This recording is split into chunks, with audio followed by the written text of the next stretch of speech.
Welcome to the 100 Club. I'm Tom, and I'm joined once again by Oli and Rich. We're here to talk about short format cricket, and in particular, the T20 World Cup, which has just concluded. Australia are the champions. Oli, how does that make you feel? Well, I think me and the rest of the world, cricketing world outside Australia, are bitterly disappointed it's not New Zealand. Maybe. Rich, any immediate reactions? Oh, similar to Oli, if it could have been anybody else other than Australia. But the worst thing is they deserved it. Yeah, and for me, the worst thing is we're going to have to apologise. We are, along with most of the cricketing world, I think, going to have to apologise for doing the unthinkable and underestimating an Australia team in sport, because we said they weren't going to be up to it, and they've absolutely proved us wrong, and the best team have won. Yeah, I think big healthy dose of humble pie needed. Yeah. Although winning six tosses out of 7, or I read Finch has won 14 out of 17 tosses this year in T20, which is an incredible record. Or either that or he's got a magic coin. The coin, maybe? Was that? Yeah. So I think that's probably going down the not so humble pie route when you're saying it's all down to the number of tosses they've won, and they probably fixed that. Okay, let's get back to the cricket in reality. And obviously today's final was, a really exciting game in many ways. Did New Zealand give themselves a chance with their first innings total? What do you think, Rich? It was a strange one. I mean, it's only a month since the IPL concluded in the same ground when Chennai beat Kolkata, and I think Chennai won that game batting first and made 192 to win that game.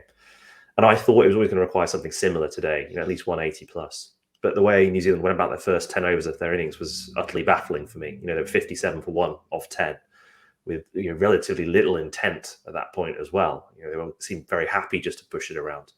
And of course, they accelerated down the back end, but I just think they left themselves too much to do. And I think I look back at those first 10 overs as a lost opportunity. Yeah, see, I see it slightly differently because I picked it. I was sort of following your guys' comments on this as we were watching it live, and when I picked it up, they then had a great 5 overs that felt like they kind of got themselves back in it. I think they doubled the total, over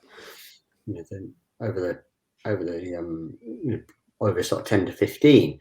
But for me, it was then after that they had the chance to kind of accelerate. And for me, they had a couple of good overs out of the last 5, but not enough. They probably needed another big over, and just maybe it was losing wickets when they did. They had a couple of set batters, and then both Phillips and Williamson get out in quick succession, and then they never really recovered after that. So I think they lost it in kind of the last 5 rather than the first 10. It can be a real momentum killer. It can be a real momentum killer, can't it? Losing those 2 wickets at that point. Yeah, I mean, they still make 28 off the last 3. The 19th goes for 13, the 20th goes for 10. But point taken, you're used to seeing those last 3 sometimes going for 15s and over. Yeah. But I think it was that. I think it's as we saw with the sort of other players, it was difficult to start. So when Neesham and Seafoot came in, and only faced I think 13 balls between them, very difficult for them to tee off from ball 1. So I think I stand by it that I think they just went too slowly in that first half of the innings. Yeah, but I think if those last sort of 12, 13 balls had particularly if they had Williamson facing some of them, then I think they would have just got themselves just a sort of 15, maybe 15 more runs on the board, and that could have just put a little bit more pressure on Australia. And I don't know. It was a slightly double-sided Australian bowling attempt as well, with Stark absolutely getting pasted around the place and Hazelwood doing, a fantastic job for his 4 overs. So I think that there's something about, just maybe it's pressure in the final, I don't know, or just the consistency that Hazelwood was able to bring was that much just more difficult to play. But Zampa did his bit, but for me, the Australian bowling attack was very patchy as well. It was quite weird. Yeah, I guess Stark's way of death bowling is to just try and hit quick Yorkers, And there's not a lot of margin for error in that. If you get if you're slightly out, then it's a half volley, and it feels like he was just that fraction out and didn't really have many balls to go to. Did he? I think he was bowling half trackers, wasn't he? He was about 8 yards. Or the 2 no balls he gave for full tosses as well. That's small margins. But that's because once you've got, if you've got a stop ball and it's going into the stands, I think he panicked a bit because he doesn't have that many other variations. And so when half trackers and full bungers are your variations, then you're going to go for a few. But let's not forget that Stark nearly gets Williamson when he's 21 off 22. A fairly regulation catch down at fine leg. Hazelwood, lets it go through his hands, and then sort of Williamson makes hay against Stark. So 9 times out of 10 that gets taken, and they're even in even more trouble as it was. Williamson then accelerated overs 10 to 17 and played pretty well, but obviously not quite. I think they suffered from the loss of Conway in that innings. For me, Phillips never really looked like he was that comfortable. For Phillips, for me, it's probably a couple of overs early for where he would like to come in, perhaps. And I think Conway was a big miss. Clearly broken his hand punching the bat after getting out last in the semi-final, and I'm sure nobody will be more upset than him at the potentially the impact that miss has had. But I think if he's coming in at 13 overs in, I think maybe it is a different story in terms of total posted, but not necessarily in game result, because I think when it comes down to it, the Australians do pretty well. I think he is a big miss, because I think what happens is without Conway in the side at 4, and that the Kiwis maybe feel like they're a batter light, because Conway can do 2 roles. He can rotate the strike, he plays spin very well, but then he can sort of accelerate towards the back end. So maybe Williamson and Guptill in that sort of first 10 overs think, we don't want to be 2 or 3 down after 10 overs here, because then it's just Phillips and Neesham and Seifert to come.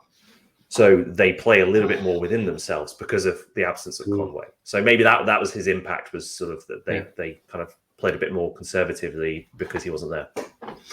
Okay, so let's flip that the other way then and look at the Australian chase, because I think perhaps if we're going to apologise to any Australian, I think perhaps David Warner gets the lion's share of it. He's been brilliant this tournament, and he's proven it again in the final. Were we wrong to doubt it? I don't think we did doubt him, did we? I think we said he was. Yeah, we did. He's a quality line. No, I mean, the person to talk is the guy who's man of the match in the final. But we talked about after that defeat to England, and we said, who do they bring in? And what they ended up doing is making an adjustment to the batting order, bringing Mitchell Marsh in at 3. And that has been an experiment that's worked very well. You look at it today. Steve Smith is one of the best batters in the world. He wasn't even needed, because they've then gone to Maxwell at 4. They've chosen the aggressive option, which they weren't doing previously. So I think you contrast that with the Kiwis' power play. Australia lose a wicket early. Mitch Marsh comes in. He's immediately incredibly positive. Takes on the power play. That's his role to do it, to hit boundaries. In those first 6. And I think Mitch Marsh has been a huge difference to the makeup of the team. So you're refusing to talk about David Warner? Yeah. Ollie, what about you? Did David Warner not take a bit more credit for this? Yeah. So I I'm not sure I'd necessarily want to go for a beer with David Warner, but I'd rather watch him bat than Mitch Marsh, because Warner has got all the shots and looks just so well balanced, and I think that's what he seemed to get back through this tournament. I think he stopped trying to hit it too hard, and just his timing seemed to come back. And I mean, Mitch Marsh is kind of just feels like 6 foot of just muscle and just sort of bludgeons the ball wherever he wants to put it at the moment. But Warner just seemed to get his timing back, and that looks very ominous, because I can imagine watching a couple of days of that in the first test at the Gabba, and just putting it to all corners. So he did kind of look like vintage Warner. Yeah, maybe there's an auction coming up. Yeah, indeed. But it was. I'd like to point out a cameo from Maxwell as well, because I think when Bolt gets Warner with 50 odd still needed or whatever it was, there's a little glimmer of hope. You think, can the Kiwis make something happen here?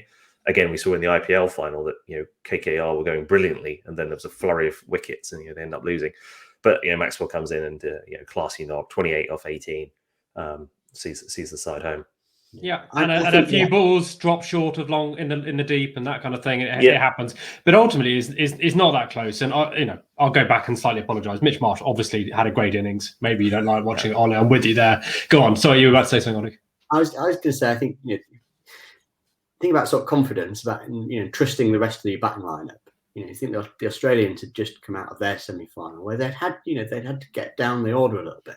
And Wade had come in and done it for them. Stonis had got valuable runs quickly. So I think they were approaching this game knowing that there were if they did lose a few at the top, Marsh can go hard and get out, knowing that there's other guys that have done it in the last 48 hours. So I think that that felt like the difference in the way that both sides batted today.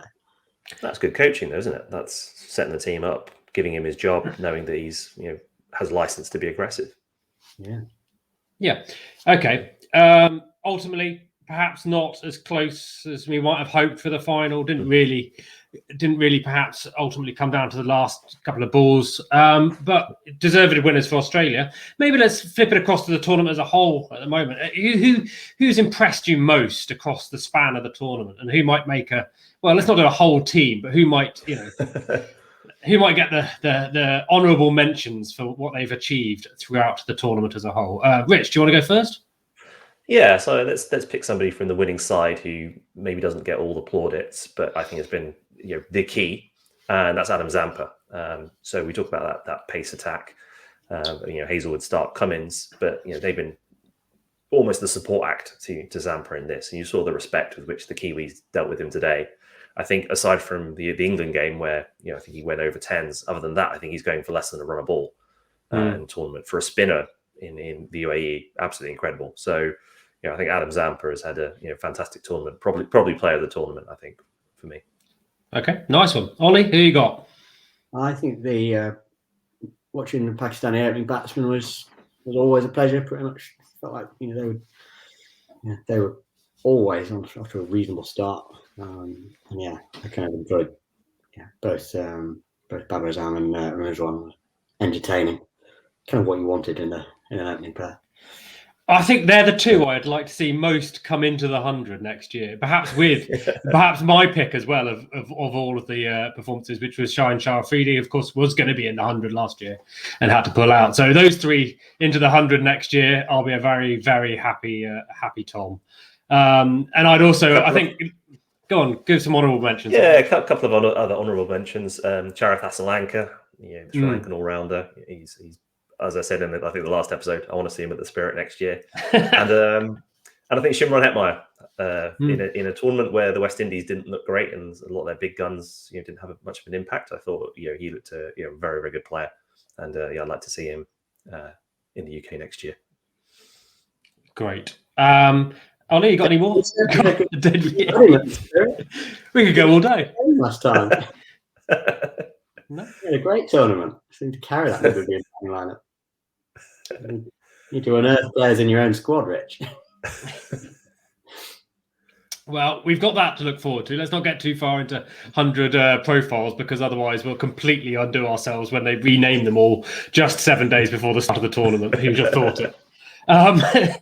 Have you been impressed with the tournament as a whole? Did it have, under difficult circumstances, under delay, has it had an atmosphere? Has it done something for cricket as a whole, or has it just been get it out of the way and let's reset and get on with cricket next time? I think there's an element of the. Sorry, go on, Rich. Go on. I was just going to say, I think there's an element of the latter, in that the crowds have been decent. They haven't been terrible, but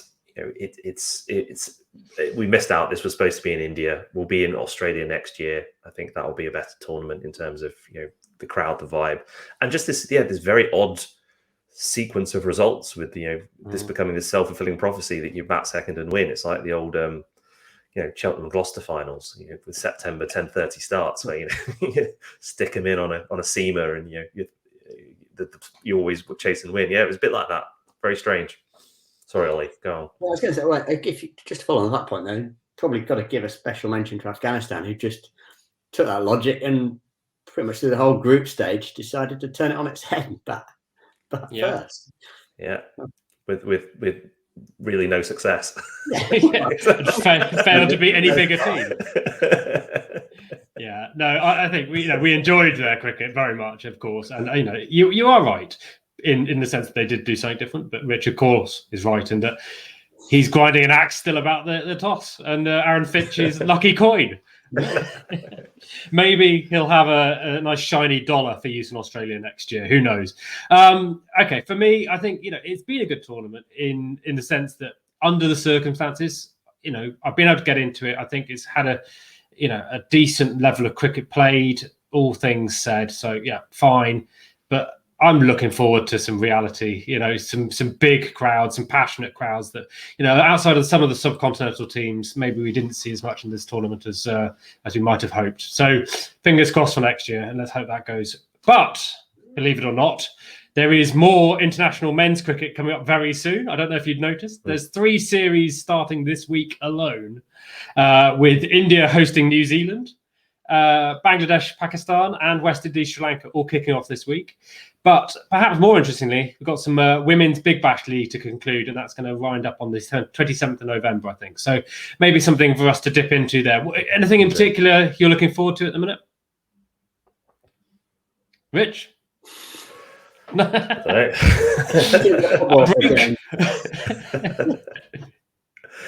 I'm looking forward to this should be some interesting series there. I think actually looking forward to a little bit of a pause, taking stock. We've gone straight through with you.